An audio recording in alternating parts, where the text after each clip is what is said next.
Thank you. Thank you very much. It's good to have you all here. Welcome to EWTN Live. I'm Father Mitch Pacwa. And this is a show where we bring you guests from all over the world. And we have a guest tonight who is a priest located in, first of all, the easternmost state in the Union. And it's at the same time the westernmost state in the Union, because it crosses the international date line. He's in the only international mission diocese in the United States where it is not uncommon to use a four-wheeler or an airplane or a sled and a pack of sled dogs, which I've ridden over there, or someone in need of the sacraments to get to them. You know, that's just normal. In fact, Father is only one of 18 priests responsible for providing spiritual direction and the sacraments to Catholics in a geographical territory that covers 410,000 square miles of northern Alaska wilderness. So please welcome from the wonderful Diocese of Fairbanks, Alaska, Father Robert Fath. Father Robert, great to have you here. Thanks for having me. I went up there to preach at your diocese. You were not in Fairbanks at the time. You were in North Pole. I was pastor of the North Pole. The St. Nicholas Church in St. Nicholas Church in North Pole, Alaska. Now, explain, you were not at the North Pole. No, I was in the town of North Pole, yeah, about 20 minutes south of Fairbanks. Exactly. Yeah. But the church was, or still is, St. Nicholas. It is, yes. But I loved my visit to Alaska. If you have not been there, you need to go. Alaska is bigger than Texas, California, Montana combined. No, it's enormous, enormous. And it's the Diocese of Fairbanks includes such beauty. It's just stunning, stunning. Of course, once the sun sets in November, you don't get to see quite as much of it. But depends on where you are in the diocese. Yeah. So this is where you work now. What are you doing in this diocese? So currently, my role is as the director of faith and family formation for the diocese, as well as vocation director.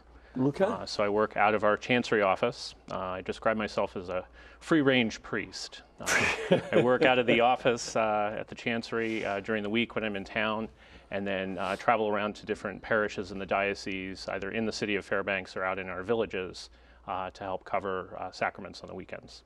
So instead of a Texas ranger, you're sort of an ecclesiastical Alaska ranger. Yeah, and that's a lot of territory to cover. It is a lot of territory to cover. Yeah. It usually takes us just about as long to get out to our villages, in many cases, especially the ones out on the Bering Sea coast, as it does to get to places down here in what we like to call the lower 48.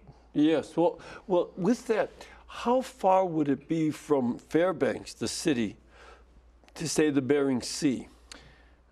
Well, from Fairbanks to Nome, which is on the Bering Sea, you're looking at probably about 700 miles. So see, that's a good maybe distance. A little further.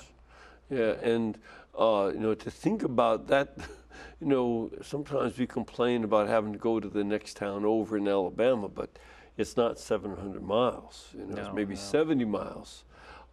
And this is, great distances. And there's not a whole lot in between of human habitation. It's a lot of, wilderness still, is it not? Absolutely. Yeah, once you get out of the Fairbanks area in our diocese, most of the villages where we minister, most of the places that we go, are only accessible by small airplane. Mm-hmm. So we spend a lot of time with backpacks, a lot of time in small planes, depending on the weather. Mm-hmm. Once we get out to an area, if we're covering several villages, our priests will travel by snow machine, snowmobile, or by boat in the summertime. Yeah. And it's, I had to travel for a good part of what I did. I did about 200 miles on four-wheeler myself when I was out there. So it's wilderness, not much of roadways. You have to follow creek beds and things like that to get around, and works out well. What do you find are some of the big challenges in your diocese? I think one of the biggest challenges that we have is just the lack of clergy.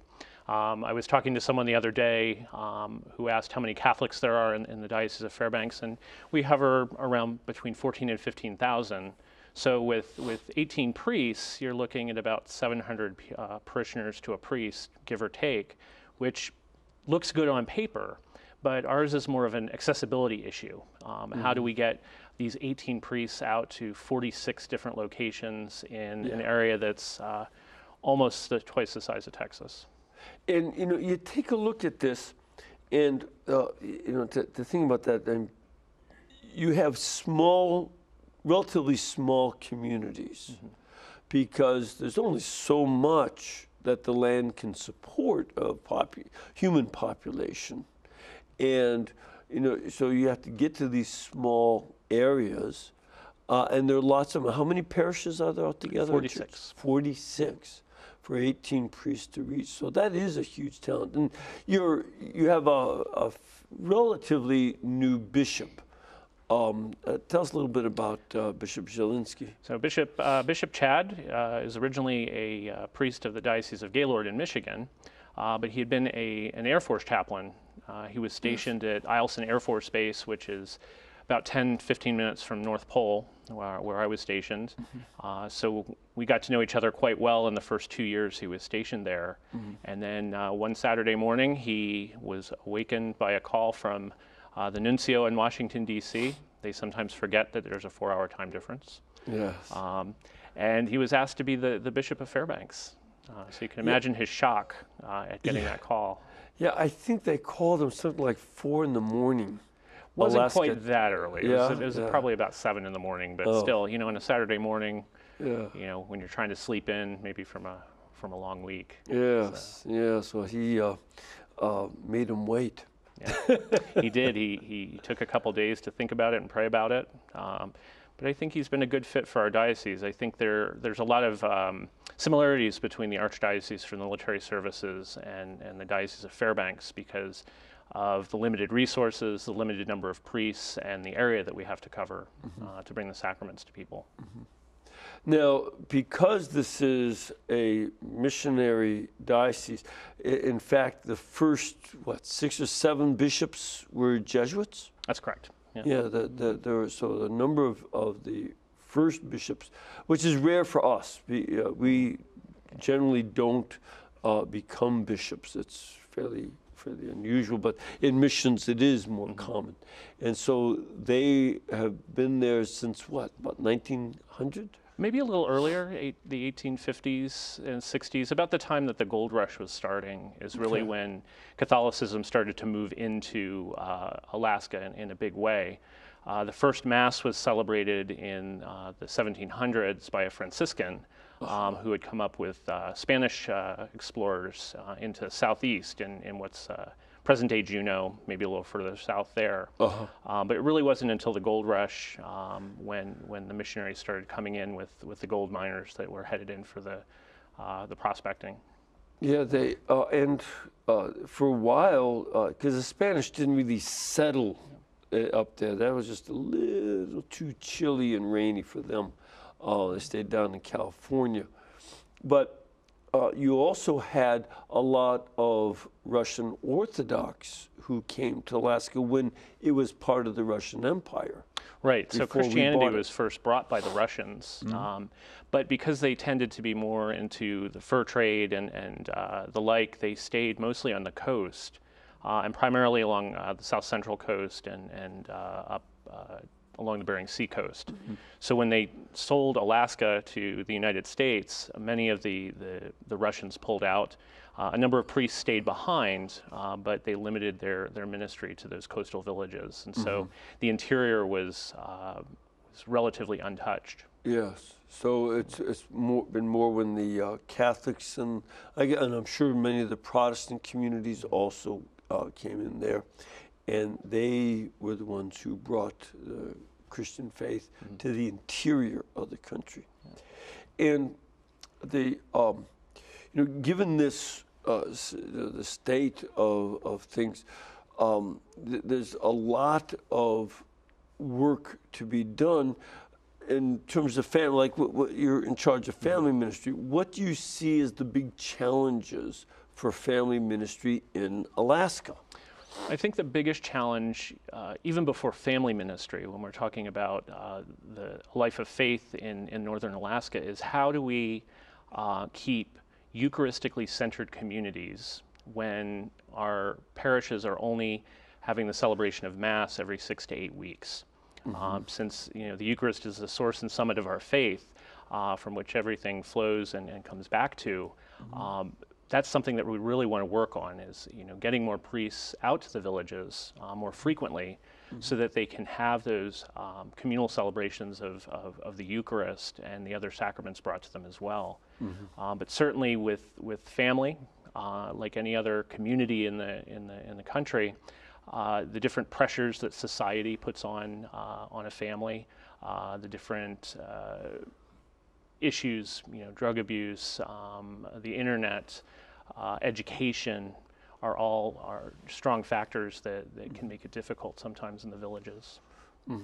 Is that true for the people of European extraction primarily, or for the native populations, or for both?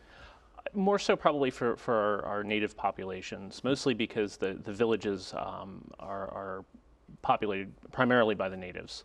And which communities are you talking about there? We have we say we have 4 dioceses within the Diocese of Fairbanks. So we have the road system diocese, road system region, which is primarily your urban and more rural parishes that you would see down here in the lower 48. And then we have what we call our interior region, which is primarily Athabascan Indians. And then when you get out to the Bering Sea coast, the central west coast is primarily Yupik Eskimo. And then when you get up to the Seward Peninsula, where Nome is, and you head north to Barrow, it's primarily Inupiaq Eskimo. So, so the 2 different communities of Eskimos, and then another community of Native Americans, Indians. Indians. So it's also ethnically diverse within the Native population. It's not one. Oh, absolutely. Group. Yeah, the cultures are different. There's similarities, obviously, but some distinct differences. And so being able to work within those communities means to understand, their traditional culture, their traditional ways, and certainly just the sheer difference in lifestyle from those of us who live in urban centers. You just don't run down to the Quickie Mart and buy a gallon of milk like you do here in town. Yeah, you have to go milk your own seals or something. Right. I don't think that milk would taste very good. Probably not. No, I don't think so. I don't think so. But you wouldn't have much else because you can't raise cattle out there. No. Most of our village communities are semi-subsistence or subsistence lifestyle, which means that they live, mostly off the land, and so the seasons are very important to our native peoples. When are the seals around? When are the salmon running or other fish? When are the moose around? The geese, the berries. When are they ripe? And so. A lot of the day-to-day activities of our folks in the villages is geared around those subsistence activities. Making sure because for them still, seals and I guess whales too are an important source of food along with the land mammals as well. Yeah, for some of our communities, definitely. Yeah, especially the ones on the Bering Sea. And this presents a lot of challenges for the church as well, because we need to have that sense that Christ raises up each culture. Christ doesn't force us into any one culture, but he can transform and raise up the best in every culture. And that's part of the mission of the church, to recognize the beauties and the great elements of each culture and let Christ be able to transform it. Definitely. And right now we have 4 seminarians for our diocese. And oftentimes when they come home for summer break, like any other diocese, they're given a pastoral assignment. And we try to get them out into the different regions of the diocese, Yes. so that they can have those various experiences of the cultures that are out there. But as you can imagine, since all of our seminarians are non-native, and they've been in a seminary setting where they're used to the more formal studies and the more formal programs, when they come home, the first thing they ask is, Father, what am I going to do when I go out to the villages? And they have this expectation of, am I going to do vacation Bible school? Am I going to do catechesis or baptism prep or things like that? And I tell them, you're simply going to be with the people. If the families are going out fishing, go fishing with them. If they're going out berry picking, go berry picking with them. If they're cutting the fish up and preparing it for drying or for smoking, make sure that you're out there with them. And just listen to their stories, get to know them, because it's in those interactions, that accompaniment that Pope Francis has called us to, in those building of relationships, that we understand not only the culture, but the spirituality of the people, and how faith plays a role in their lives. Because that brings up, something that a lot of us don't feel here in the lower 48, namely that such a strong dependence on the land and the sea to live. It's not a sporting event for most people. It's life, and has been life for millennia. It's a matter of life and death. Exactly. For many of them. And so in their case, the Pope always talks about having the smell of the sheep. This case, it's the smell of the salmon, the moose, or all the rest. The geese, whatever else you can get. Yeah, and because this is, the story, and understanding their pastoral needs through what's going on in their lives. And that's something we have to really kind of keep an eye on, is are we being flexible as church ministers to the needs of the people? We're so used to, even those of us who've been in Alaska for most of our lives, having set mass schedules. This is when liturgy is going to take place. If you don't show up at this time, you're going to miss out. But we have to adapt to the circumstances of where we're at. So, for instance, several years ago, I was out in the village of Amonarch, which is about 6 miles from the Bering Sea on the mouth of the Yukon River. And while I was out there one summer, the state opened commercial fishing for about 12 hours on a Sunday, overlapping our Mass time. And of course, because many of the people depend on the commercial fisheries for their money for the year, when they have to choose between, do I go fishing or do I go to Mass, they're going to err on their livelihood. And so I celebrated the Mass at the normal time that it was scheduled for those that were still in the village. But then we made an announcement over the CB radio in the evening after we knew people had returned to say, at such and such a time we're going to have a Mass for those of you who are out fishing. And the people had the opportunity to come so that they could meet both their physical needs but also their spiritual needs as well.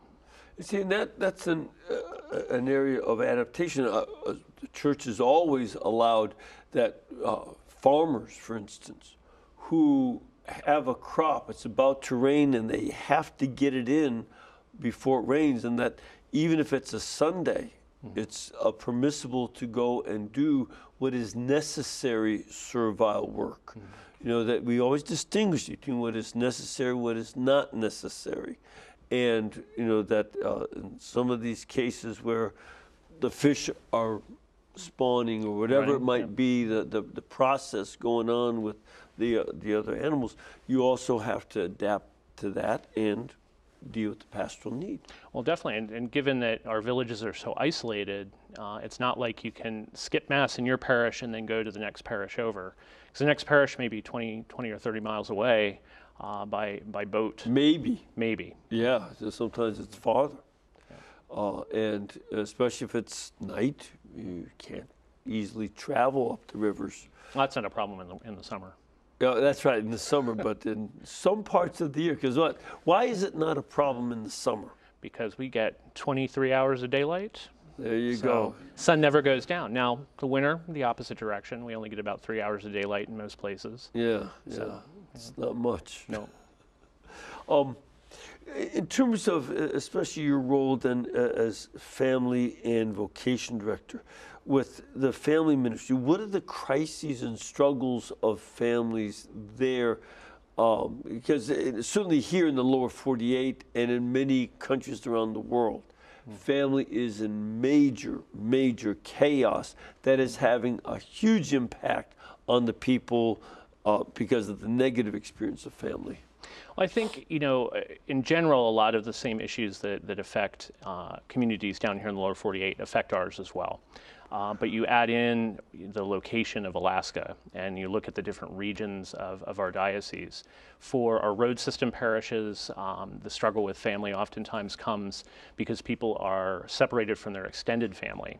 Many of us who are in Alaska have come from somewhere else at some point. My extended family is all on the East Coast, and I have my parents and my brother and nephew in Alaska, and that's it. So that support from extended family isn't necessarily there like it may be in communities that are more stable. Yes. Then you get out into the villages, and you're dealing with economic depression, high fuel prices, high food prices for things that staple items that you need to buy. For instance, like a gallon of milk that I don't know what you pay down here in Alabama.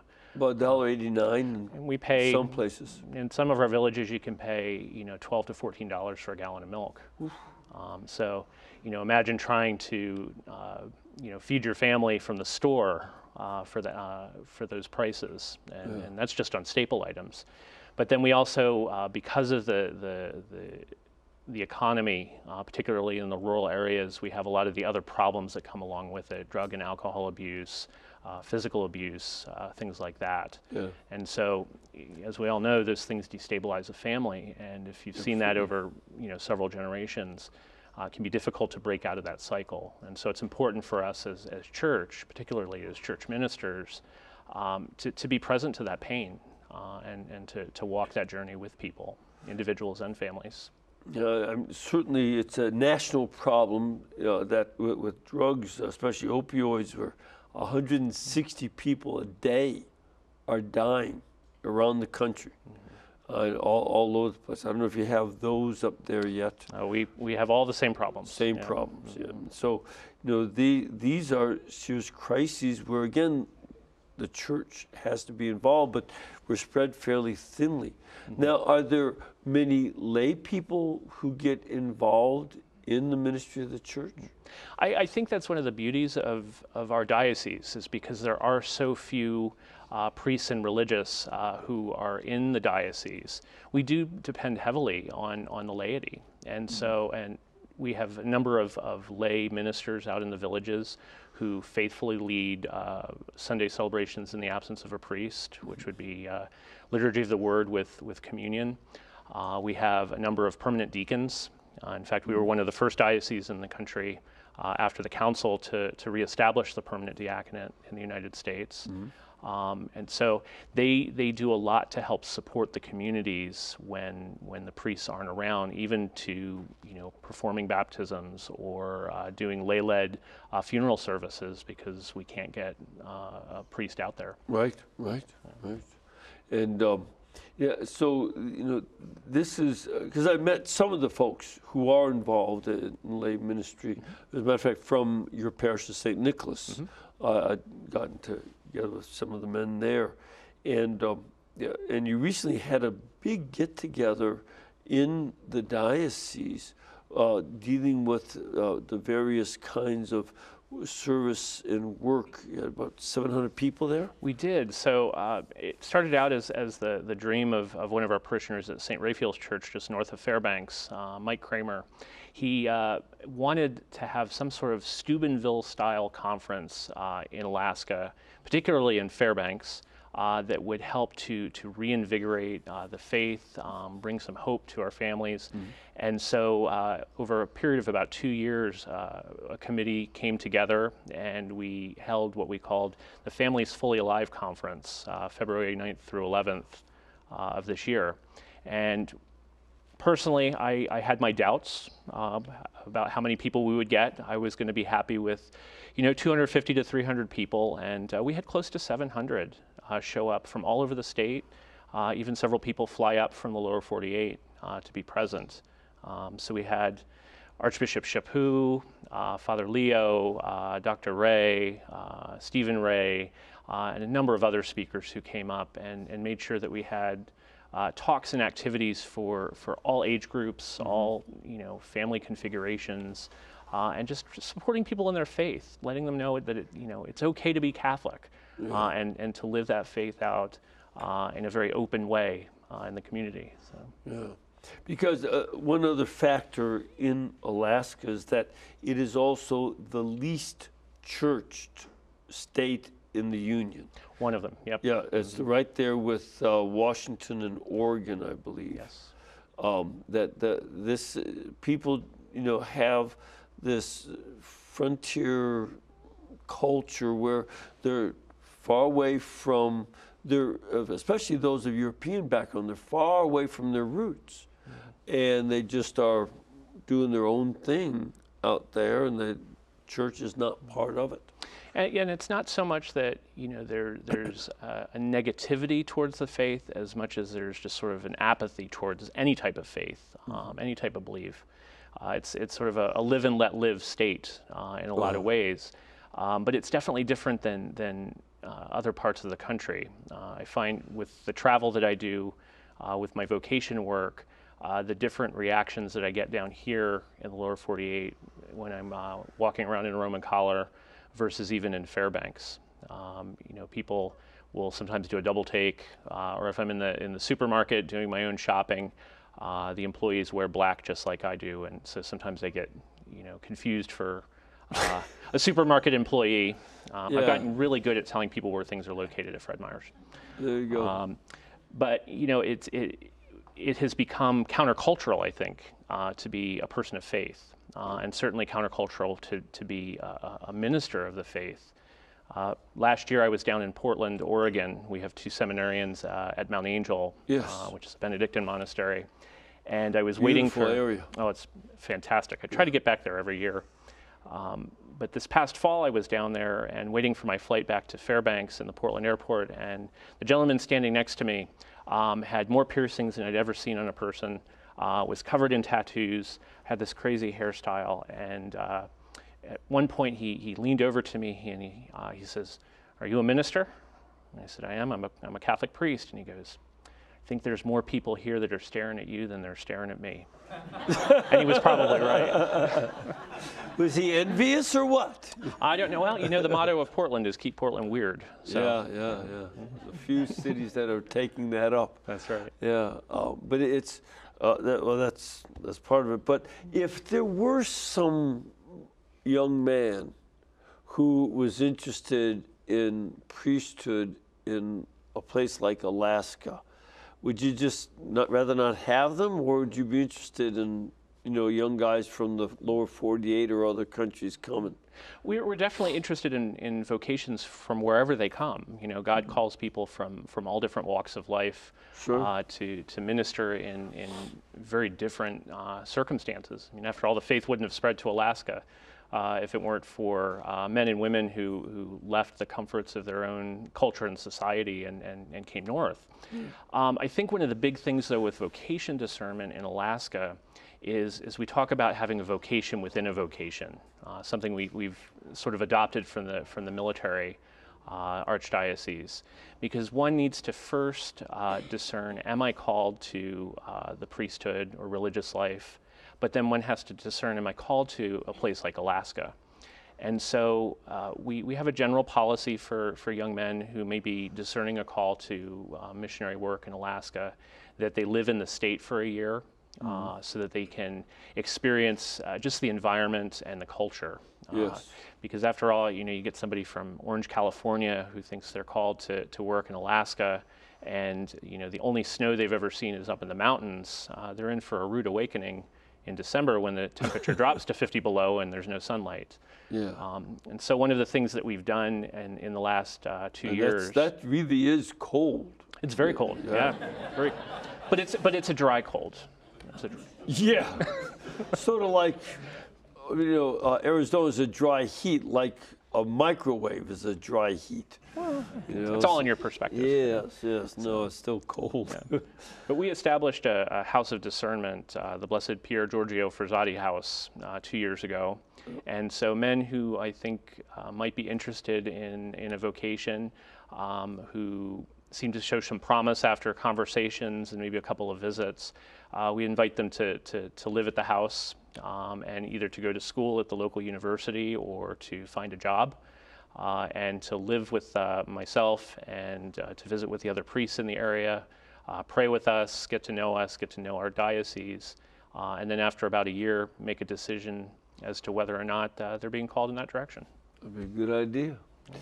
Another good idea is, though, we have to take a break. We're going to come back in 2 minutes. We want to get some of your questions. If you want to find out more about the way of life in Alaska, what that's like, or some of the ice cream they make out of berries and Crisco, and all sorts of other stuff that goes on there.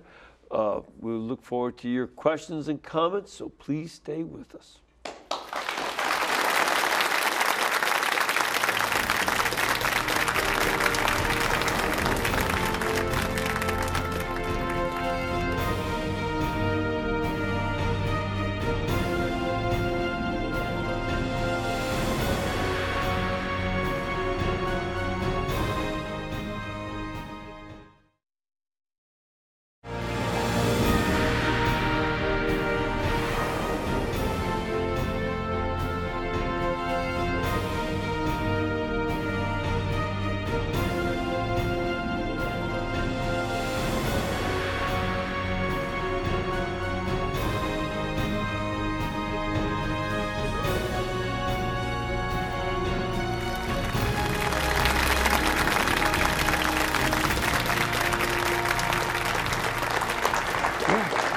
All right, welcome back. First of all, I want to give you an announcement again. Save the date for our next EWTN family celebration. It's coming up on November 3rd in sunny Jacksonville, Florida. In November, that's not the way they characterize Alaska. No, but sunny Jacksonville, Florida, November 3rd. Join us for this one-day event. It is a free event, and it'll be at the Prime Osborne Convention Center on November 3rd, 2018. If you want more information, go to EWTN.com/family celebration. I'll give you all the information that you want. You ready for some questions? Absolutely. Come on. Let's start off with a phone call. Hello, Linda. Hi, Father Mitch. Hi, where are you calling from? I'm calling from New York, Albany Diocese. Great. And your question? That's a snowy place, by the way. We saw you. Thanks for coming up. You were at the Cattery Shrine. Oh, yeah, sure. That was a wonderful, wonderful visit to St. Cattery Tekakwitha Shrine and North American Martyrs. Yes. So what can we do for you this fine day?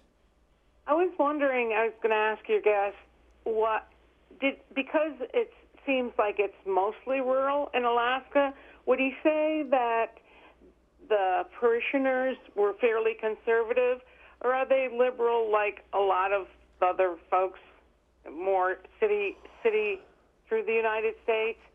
And what would he say are the parishioners' major problems living in Alaska and around their faith? Okay, so. Well, I think the Diocese of Fairbanks is like any other diocese in the country. We have our individuals who would be more on the conservative traditional side, more that would be on the liberal progressive side. And, you know, we minister to everyone who's there. Right. As I said earlier, I think one of the biggest challenges we have to living the faith in Alaska is being called to be a Eucharistically centered community when you don't have Mass being offered on a regular basis. And so that's a real challenge, especially for the younger people whose normative experience of liturgy is a communion service led by either a lay minister or a deacon. Yeah, okay, yeah. By the way, what would be the reason, maybe it sort of flows from that, for there not being so many folks from inside the diocese who go into the priesthood? I think part of it is the challenge of evangelization and vocation discernment.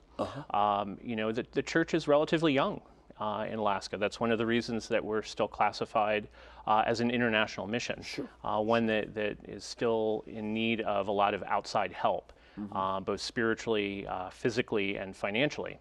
In fact, our diocese depends on a majority of our funding for even the most basic of services from outside the diocese. Okay. I have a question here from our studio audience. Sir, where are you from? I'm from St. Margaret of Scotland Catholic Parish in Foley, Alabama. Great. Good to have you here. Thank you, Father. And that's, by the way, we call that L.A. Lower Alabama. Lower Alabama. So. Yes, Father. Have you experienced any dangerous situations while you've been out performing your ministry? More or less, I would say that you know, things are pretty safe, but you do spend a lot of time traveling into small, you know, rural villages, which means getting on small airplanes. And I do remember a few years ago going out in the fall. I was in what we call a hub village, one of our larger villages, getting ready to go out to Imanak and Kotlik, two of the smaller villages. And as typical on the coast, it was overcast, it was windy, a little bit of rain. But nothing that most haven't flown in before. And as we took off in this little 10 or 12-seater plane, what we ended up having was we took off at a steeper angle than we had done in previous flights. And we got into the cloud bank, and all of a sudden, I felt my stomach in my throat, felt the sensation of spinning, and then heard the autopilot go, pull up, pull up. They eventually got us straightened out, and we headed out towards the village. But one of the native elders who was sitting next to me on the flight leaned over to me and said, "Father, I'm so glad you're on the plane with us today." And I looked at her dead in the eye and I said, "I'm not." And also, you know, there's I've having talked to some of the folks there that in some parts of the state, people will carry a .45 across their chest because there are sometimes critters that can be a bit dangerous to you. Not only bears, but even the moose can be fairly dangerous. Well, you know, when we have visitors that come to Denali National Park, they have a bus that goes into the park. And you'll hear some of the guides tell folks when they get off to look around that Alaska is one of those places where you step off of the bus and into the food chain. And yeah, you do have to watch out. For the most part, the wildlife, if you leave it alone, it'll leave you alone. But occasionally you come across, you know, a bear kill, or you come across a mother moose with her baby, and you have to be careful. Exactly. Leave them alone. And even in town. It happens in Fairbanks as well. Yeah. The moose walk down the street. They do. And the bear too. We had 5 moose living on our cathedral property last winter. Yes. So every time you walked out the door to the house or out of the office, you had to look both ways. You know, make sure Mama wasn't there with her baby. Yep. And because they can trample you. Yes. To death. So you have to be very cautious. Take another phone call here. Chuck, where are you calling from? Chuck, are you there? I don't think we have him, so we'll see if he comes back. Let's take a question from our studio audience. Sir, where are you from? I'm from St. Margaret's Catholic parish in Foley, Alabama. Great. All right. So, and your Father, in question? the state of Alaska, do you have any Catholic grade schools, elementary schools, middle schools, or high schools? We do. So there's 3 dioceses in Alaska. The Diocese of Fairbanks, where I'm from, which is the northern half of the state. The Archdiocese of Anchorage, which is south central and the Aleutian chain. And then the Diocese of Juneau, which is the Panhandle. And I think between the 3 dioceses, we have 4 schools. In the Diocese of Fairbanks, we have 1. It's pre-K through 12. It's affiliated with the Jesuits, but it's a diocesan school. And we have about 400 students that are there. So, in fact, I serve as the chaplain for a Catholic school as well. Okay. Yeah. So not too many Catholic schools. Most of the towns would be small. Well, then, if that's the case, if you don't have too many Catholic schools, how do you get catechesis done? Catechesis is done at the parish level. Okay. And one of my desires personally as the director for Faith and Family Formation is to see more home catechesis, more family-oriented catechesis where parents are helping their children to understand the faith. And that's an initiative of our bishop as well. Yeah. We talk a lot about the 3 things that need to happen is, first we need to encounter Christ. And after that initial encounter, be transformed by him. And after that transformation, be sent as missionary disciples. Okay. And so that encounter really has to start at home. We learn about who God is, first and foremost through our parents. Yep. Yep. Absolutely. And that's something too that a lot of times parents have to do a lot at home. It's again, providing food is not only going off to your job. In the cities, yes, but even in the smaller cities where it is more people from more European backgrounds, they still have to go out. Hunting is not just recreation. They do that to get meat for the winter. That's part of life. And nourishing the faith on a daily basis is also part of the family experience. And I think especially younger families, because they're being pulled in so many different directions, and sort of the lack of catechesis, in my generation, that they're timid about sharing their faith because they're afraid they might get it wrong. If they don't know how to put it into words, keep it complete. Yeah. But I think what it really boils down to in beginning that education with your children is showing them love. That the comfort and the support that you show to your children, the discipline that you have for them, the emphasis that you put on the faith is what goes the furthest. Catholic schools are great. Religious education programs are great in parishes. But if it's not being supported at home, the faith won't take root. Right, exactly. That's very key. And not only in Alaska. Everywhere. Now let's see if we got Chuck back. Chuck, you there? I'm here. Hey, where you calling from? Fredericksburg, Texas. Ain't you something? It's one of my favorite towns. When are we going to have breakfast again? Well, I have to get back over there. I'll be back. But before then, what is your question tonight? The question is, Alaska belonged to Russia for a while. And when I was up there, they had a lot of Russian Orthodox clergy. To what extent do the Catholic clergy and the Orthodox clergy interact to serve the people? Great question. Well, as I mentioned, the Orthodox churches are primarily along the coastline. So we have more interaction with the Orthodox out in our Yupik villages. In fact, we have several that we refer to as mixed villages, where you have an Orthodox church and a Catholic church.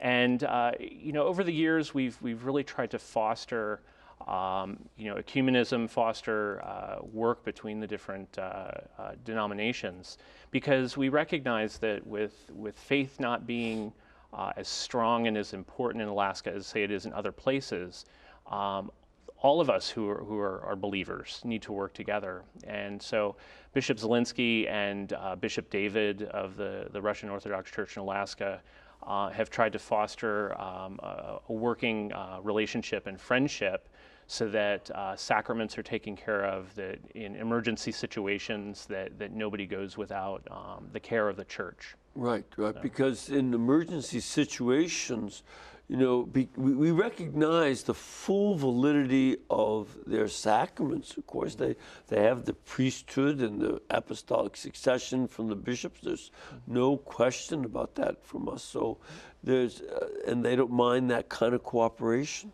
It can vary from place to place, you know, just as it can down here, depending on the education that the clergy on both sides have received about each other. Right. But I think more often than not, you know, one of the beauties of Alaska, whether it's faith-based or just humanity in general, is we try to help each other out. Yes. You know, you see somebody broken down on the side of the road, you don't pass them. You know, when there's a tragedy in a community, large or small, people band together and help each other. Yes, I remember one of our Jesuits from my province who was in Alaska for a number of years working in a radio station. And a big part of what they would do is say, look, it wasn't just broadcasting programs. They would get a call to the station and say, look, somebody have a plane over near this lake or something because Mrs. Jones is about to have a baby. She needs to get to the hospital. And people would just go. You know, it's just what you would do. That's one of those unique things about, we have two Catholic radio stations in Fairbanks Diocese. We have KQHE, which is an EWTN affiliate in the city of Fairbanks. And then much older is KNOM, which is based in Nome. And they have repeaters up and down the coast.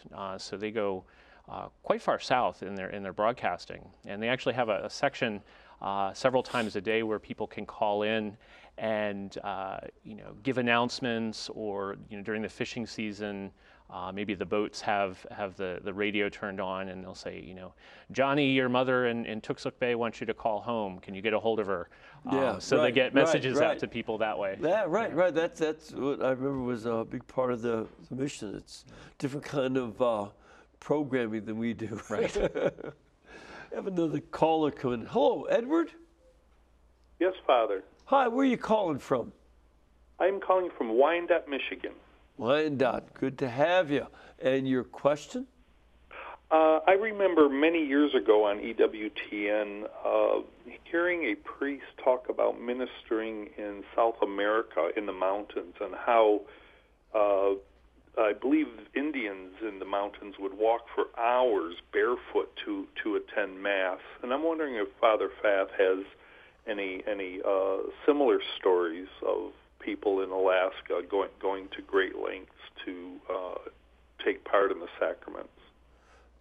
Very, very good question. Yeah, I remember that priest, in fact, and I've been down to Peru where they might get a priest once a year, you know, over there. So how about the great extent to which some people go to make sure they get to Mass or the sacraments? You know, I can't say that I've experienced that type of devotion, but then again, I'm also a very young priest too, and haven't spent an extensive period of time out there. But what I have seen is as priests are able to get to different villages, that the people do come out. When you offer the sacraments, you know, most people will ask you as soon as you come into the village, you know, when are you leaving? And to us as you know, Western Americans, hearing someone say, when are you leaving, almost sounds like an insult, but for a Native person to say that is, how long are you going to be in our presence? How long will you be here? Right. When is the Mass going to be celebrated? Can you come to my house and bless it? And so there's a strong devotion. And you know, to see that faith, especially amongst our elders, is a beautiful thing. Yeah, and the elders in the Native populations have a very important role in the community, do they not? They do, and their experience of the faith, I think, is much different than the people my age. Many of them learned the faith because of the boarding schools that we had in various parts of the diocese for the first 100 years that the missionaries were there. Just a very strong devotion, a very simple devotion. And they do try to pass that on as best they can. But of course, just like any other town or city in the lower 48, that competition from cell phones and internet and the TV can sometimes be a difficult thing to fight. As a matter of fact, you showed me, because I got to meet Bishop Chad Shalinsky when I was there, and you showed me a photograph of how he had harvested a moose. But part of that was also he made sure he went to the elders and gave them portions of the meat. And that was a very important part of the relationship that he has with those elders and their leadership in the community. It really was. Yeah, last fall, Bishop was out in Monarch and was able to score an 1,100-pound moose. And so he sent quite a bit of the moose meat back to Fairbanks. That's what a lot of us, moose and salmon live on. But he left about 400 pounds out in the village, and he made it a point of bringing it to the elders, those that were homebound or Too limited weak to hunt anymore. Yep, and to just help their families out, help them out, was something that's a staple in their diet. And yeah, exactly. I wasn't there with him, but I can imagine the smile on some of the elders' faces when he walked in with the moose meat. Yeah, this is, and it's having that kind of relationship between the priests and the leaders of the community is an important factor in the support of the community and its own integral culture. That you are relating with respect to those elders, as do the rest of the young people. Sure. Yeah. Well, we're outsiders. Going into the villages. We don't necessarily understand the culture. We don't understand the day-to-day lifestyle. And that's an important part of building the faith is learning from the people themselves. How do they integrate their spirituality? What is their perception of the faith of God, and how does that mesh with their experience of the land and the different pressures that they have? Sure. Now I have just a couple of minutes, but one of the things that would be an obvious issue. How do the priests give support to each other in their ministry? Do you get together now and again, or how do you keep each other, networked and supporting each other?